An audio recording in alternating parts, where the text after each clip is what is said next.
We talked about rotational motion, started thinking about the ideas involved in that. And that is slightly different than dealing with things in linear motion. So we have to think of things on a circle and how things are actually moving on that circle. You could either talk about a point moving along a circle, or an entire circle or disc, like say a bicycle wheel, or a CD, or a DVD, something like that that's all moving together.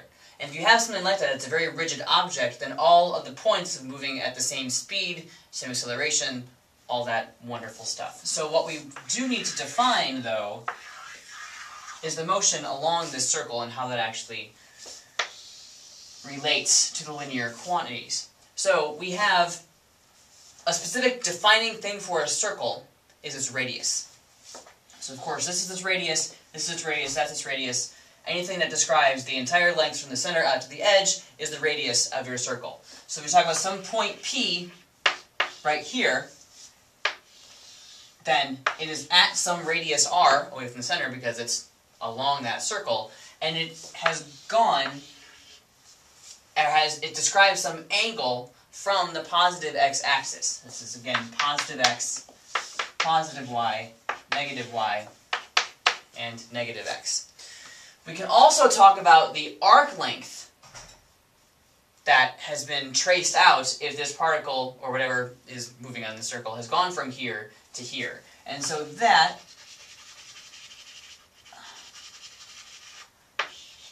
would be called S.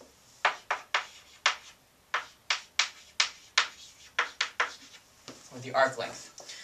And so when we talk about motion along the circle, we can talk about things in terms of S, but we actually more want to talk about things in terms of theta, how much of an angle it's gone through.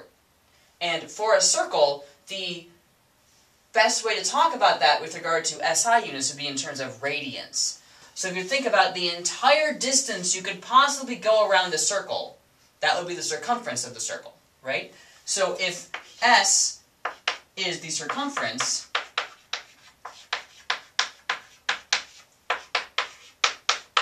that's equal to 2 pi r. And so the ratio of the arc length to the radius ends up giving you 2 pi. And that is where we get the idea of 2 pi radians in a circle. So you have 360 degrees in a circle, or you have 2 pi radians in a circle. And so we're going to be talking about radians as opposed to degrees, because radians are a unitless thing. So degrees have units of degrees, but this is a distance divided by a distance, and so it is unitless. But we still give it a placeholder name that we call radians. So there are 2 pi radians in a circle. So 360 degrees is 2 pi, or 180 degrees is pi radians, and 90 degrees would then be pi over 2 radians. Okay, so the conversion between degrees and radians would be you take your degrees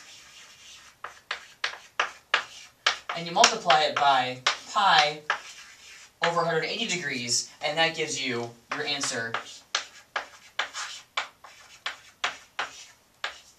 in radians. Okay. So just like we can talk about linear displacement, that means we can talk about angular displacement. All of this stuff has to deal with describing angles. Okay, so we now have an angular displacement along a circle instead of a linear displacement along some surface or in some direction. Okay.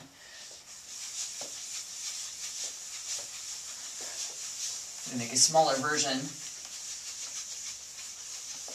of that circle.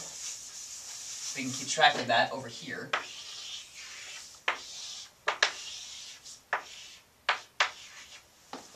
So we now have delta theta in radians is our angular displacement. And if we take delta theta over delta t, then that gives us the rate of change of the theta, how much it's gone through, how much of an angle it's gone through in a given time, and that ends up being an angular velocity that we call a lowercase omega. So a lowercase omega, if we have the instantaneous velocity, that's equal to delta theta over delta t.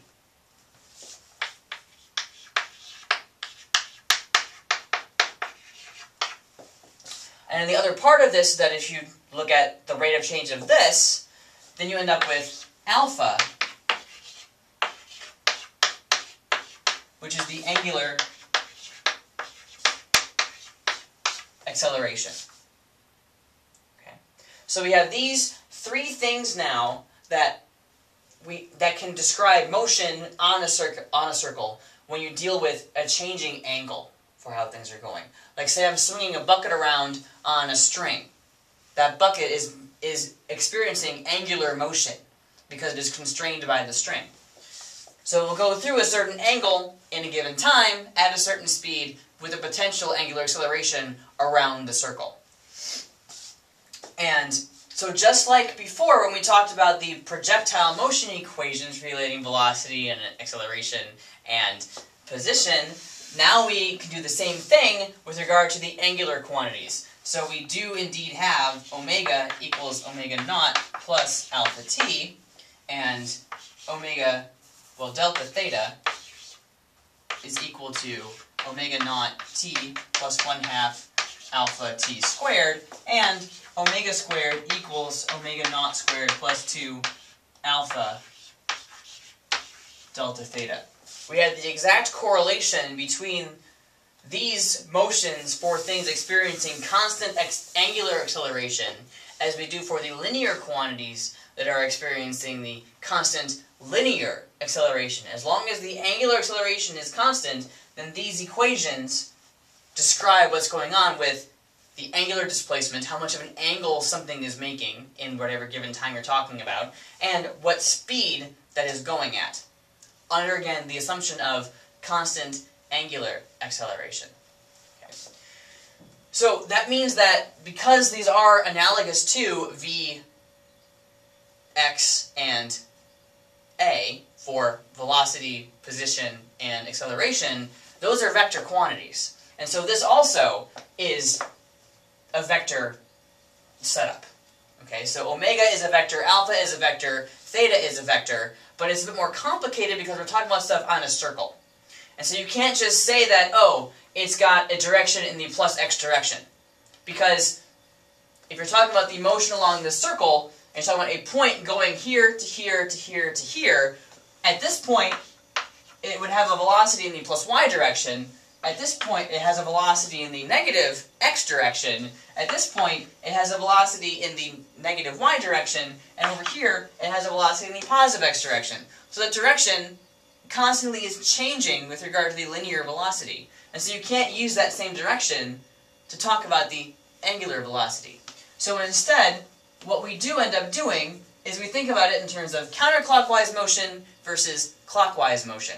And if we are going around the circle counterclockwise, then that means that our omega, our displacement, and our alpha are all going to be positive. Because, first of all, the angle is increasing. It goes from 0 to some larger number. Okay, so 0 to pi over 2 radians, for example. And so it's got a positive angular displacement that way, and it will then have a positive angular velocity and a positive angular acceleration if it is indeed accelerating as it goes around the circle. So counterclockwise motion is positive with regard to the signs for the angle, the displacement, the angular velocity, and the angular acceleration. And for counterclockwise, it's going to be negative. Now, if we wanted to actually give that a vector nature with regard to x, y, and the z, this is a bit complicated, as I mentioned in class. The only way you can talk about this is to actually say that for something moving in counterclockwise direction, it has a vector pointing in the z direction. So if this is x and this is y, z is the three-dimensional perpendicular to those two axes, which would be directed coming out at you or going away from you.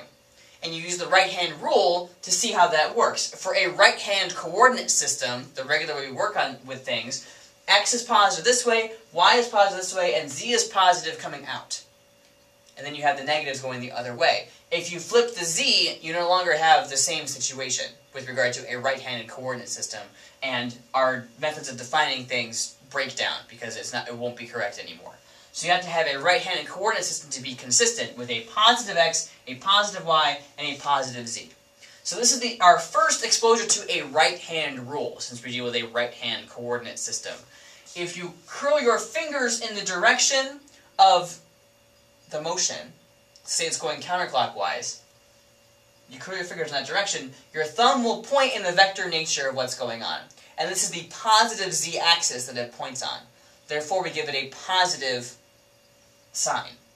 If it's moving counterclockwise, then your thumb is pointing away from you or down the negative z-axis, and so it's going to have a negative sign. So that will become more important as we deal with torque and other things like that later on, where we have to keep track of the z-axis. But for right now, we can think about it in terms of counterclockwise motion is positive and clockwise motion is negative, and that will be okay. But start thinking in your head about this more complex vector description, and that will help you out later on. The other thing that I want to mention is how we end up relating the angular quantities to linear quantities. And so if I had this definition of the arc length, where s is equal to r times delta theta, which I was implicitly saying when I had this down, s over r equals 2 pi. You've gone 2 pi around your entire circle, so s over r is equal to delta theta, or theta, because we have to have a delta over here. So delta s over r equals 2 pi equals delta theta, or delta s over r equals delta theta. Now this tells us, by multiplying the r by this side, that s is equal to r times theta.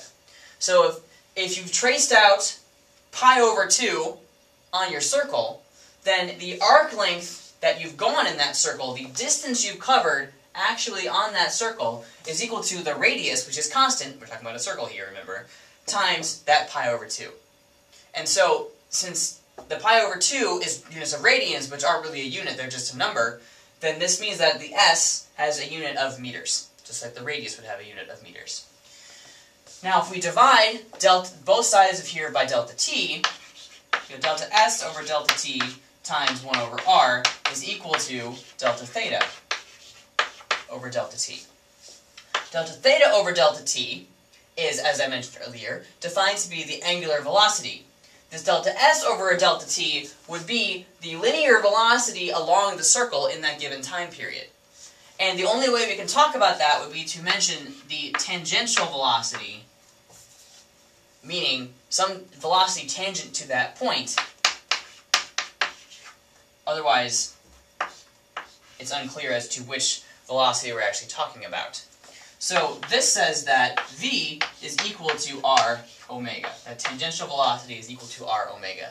And this corresponds to the instantaneous velocity, or the velocity at any given point, not the average velocity for what's been happening throughout the entire trip.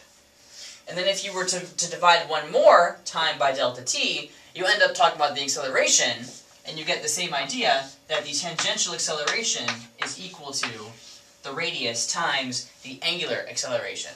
So this is the tangential acceleration, tangential velocity, which then gives us the tangential acceleration. So again, what I'm talking about by the tangential velocity is the velocity at any given point tangent to that circle. So if you are looking at some bucket that I'm swinging around with regard to a string, on the end of a string, and I'm looking at it at that point, I can mention this tangential velocity by knowing that it has this radius from the center, it has an angular speed right there, I multiply the two of them together, that gives me v, and I know that its direction is going to be a negative y, because that's what's happening at that specific point on the circle. Over here, assuming it's moving at constant angular speed, it would have the same magnitude, but its direction would be different, because now it's going to be pointed in this direction as opposed to down in the negative y, moving in the positive x. But that's how you relate the linear quantities to the angular ones is that you multiply by the constant thing about the circle, and that's the radius.